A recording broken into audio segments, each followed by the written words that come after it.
purely based on vibes, I think it is a valid choice to pick Pereira by KO. Now, multiple things going into this fight, right? I may sound crazy. Yes, he lost the first fight. No controversy. Ankalaev was better. But think about it. In the first fight, if you watched it, if you didn't, don't watch it. This one will be better in my opinion. But you will see that Magomed Ankalaev couldn't get a single takedown. And I believe, I didn't rewatch the fight, but I watched it live back when it happened. I think even Pereira got a sweep on him. The grappling is nullified. You're not going to have Magomed Ankalaev like taking him down. Everybody's like, oh, he's from Dagestan. He's going to take... No. We saw it in the first fight. It's not going to happen. Now, Alex was gun shy in the first fight, I feel like, because of the takedown. But now we know that Ankalaev is going to have a hard time taking him down. It's not like we're having a Hamza here, all right? I think Hamza would actually beat Pereira, but that's besides the point. I think based on vibes here, it could go either way. I think on the striking, they're actually pretty similar, but no rage bait intended here. But yeah, I think the reason why Pereira wins this one is because he's not going to be as gun shy as in the last one, which might lead to him being taken down, but he can get up. People act like this is the Pereira when he just joined the UFC with like a, I mean, he probably was like a purple belt in BJJ or a brown belt, but the Pereira that got taken down by Izzy, that is not good. So yeah, that's why I believe he's going to find the button. I believe he's going to find it later in the fight. We've seen him do it before, and I think he's going to do it again. This is a pretty 50-50 fight if I'm being totally honest here, but just based on vibes, we're going with Pereira by KO. Let's move on to the next one. We got Merab versus Corey Sandhagen. Now, it's a fresh one. We haven't seen this one yet. I feel like we did, but we didn't. And I think that Merab's going to win by decision. It's not going to be a great decision. It's going to be a decent fight. It's not going to be a banger probably, but we have seen this sort of matchup before. A crafty striker, lanky. I mean, Sandhagen literally is Sean O'Malley. Look at this guy. This guy is Sean O'Malley without the tattoos at the front. He got like the back tattoo and everything, but he's basically Sean O'Malley without tattoos, all right? Is he going to pull some grappling up his ass? Probably. I mean, he definitely knows how to roll better than Sean, but not enough. I mean, Merab will not hold you on the ground, really. What he will do is he will take you down, let you get back up, and he will take you down again and again and again, and then win a decision off that. That's exactly what's going to happen here. I mean, what's going to be different? What's speaking in favor of Corey Sandhagen here? Nothing. Let's move on to the next one. Yuri versus Khalil. This could headline this pay-per-view. I'm not even kidding. This is the best matchmaking of this year so far. I have been wanting to see this fight ever since Khalil. Who did he beat? I don't even know. But after that Pereira fight, all I wanted to see was this fight, definitely. So this one's tougher to pick, in my opinion. And I think this is the best fight on this entire card, hands down. Not with the name value, but just the fight itself. This is going to be a banger. I mean, you got a samurai and some cold dude. I mean, it's going to be a barn burner, you know? And who are we picking? We're picking Yuri. The reason for that being is because I mean, Khalil definitely has that knockout power.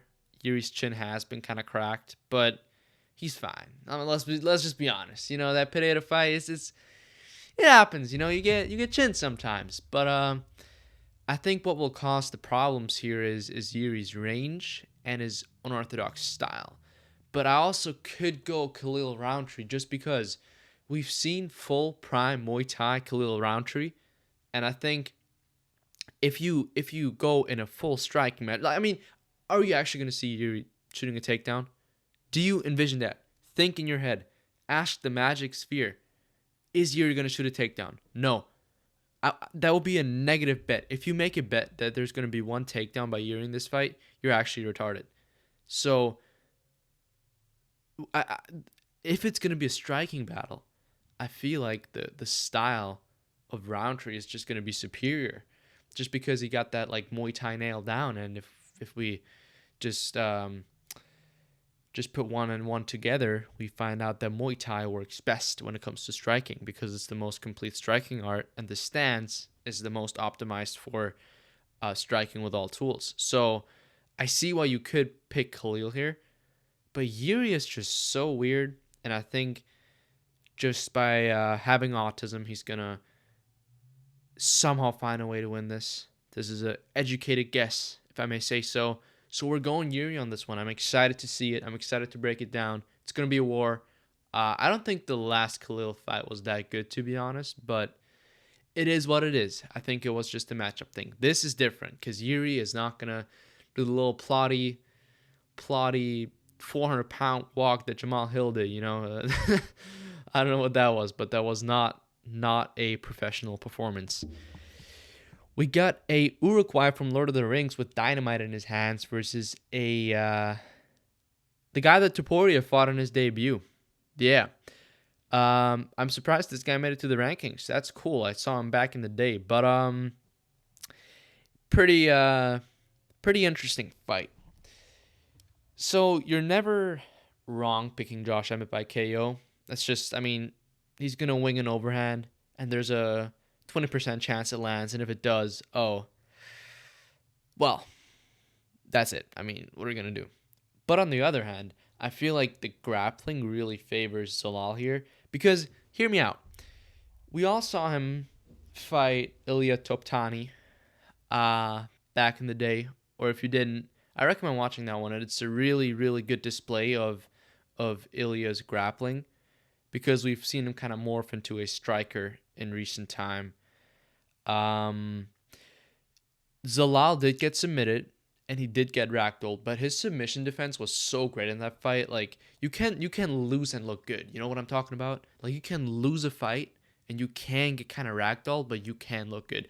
Think about DDP Kamzat. Like, okay, yes, DDP got dominated, but how? Like, just respect the fact that he didn't get finished. Just respect the fact that he didn't get finished. That's pretty impressive in my opinion. Having a 200-pound Kamzat on me, just trying to pound down, is not easy to survive. But yeah, so I think that the grappling is totally nullified from Emmett's side, and it's going to be initiated by Zalal. And then Emmett is probably just going to wing those meaty overhands and connect with them. So Josh Emmett by knockout. Abus, a fellow German, or not so German. This guy's, I think, Chechen, but we'll take him. He's ranked. He's the only German guy we got right now, so we'll take him versus Officer Joe Pyfer. I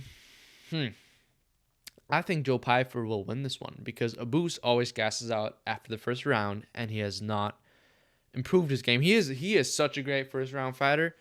So is Joe Pyfer. And Joe Pyfer gasses out too, if I think about it. So this is a mirror matchup, actually. I think we're going with Abus because he's German.